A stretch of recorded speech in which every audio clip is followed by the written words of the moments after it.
আপনি বাংলাদেশ হিসেবে বর্তমান আপনি কোন দেশকে সাপোর্ট করতেছেন? আমেরিকা, ইসরায়েল এবং ইরান। বর্তমানে আমরা মুসলিম জাতি হিসেবে ইরান মুসলমানদের প্রতিনিধিত্ব করতেছে এবং আমেরিকা, ইসরায়েল, ইহুদি গোষ্ঠী, ইরানের যে অবস্থান, ইরানের যে ভূমিকা, এই ভূমিকা নিঃসন্দেহে মুসলিম জাতির কল্যাণে, মুসলিম জাতির ক্ষেত্রে ভূমিকা রাখছে। এই জন্য আমি ইরানকেই সমর্থন করি। ইরানকে সমর্থন করতেছেন। আপনার জানা মতো বর্তমান ওয়ার্ল্ডের কে বর্তমান পপুলারিটি বা জনপ্রিয়তা অর্জন করছে?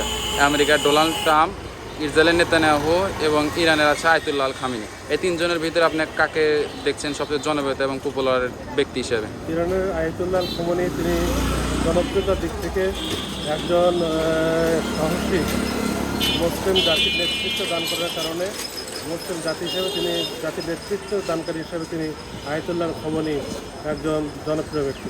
আপনি বলছেন আয়াতুল্লাহ আল খামেনি। পক্ষে ইরানের যে অবস্থান, ইরানের যে ভূমিকা, এই ভূমিকা নিঃসন্দেহে মুসলিম জাতির কল্যাণে, মুসলিম জাতির ক্ষেত্রে ভূমিকা রাখছে। এই জন্য আমি ইরানকেই সমর্থন করি। ইরানকে সমর্থন করতেছেন। আপনি বাংলাদেশ হিসেবে কোন দেশকে সাপোর্ট করতেছেন?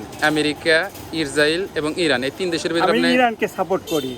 আপনি ইরানের কথা বলতেছেন। বাংলাদেশ হিসেবে মুসলমান হিসাবে আমরা ইরানকেই সাপোর্ট করব, বিধর্মীকে নয়। আপনি ইরানের কথা বলছেন। ধন্যবাদ আপনাকে, বগুড়া থেকে।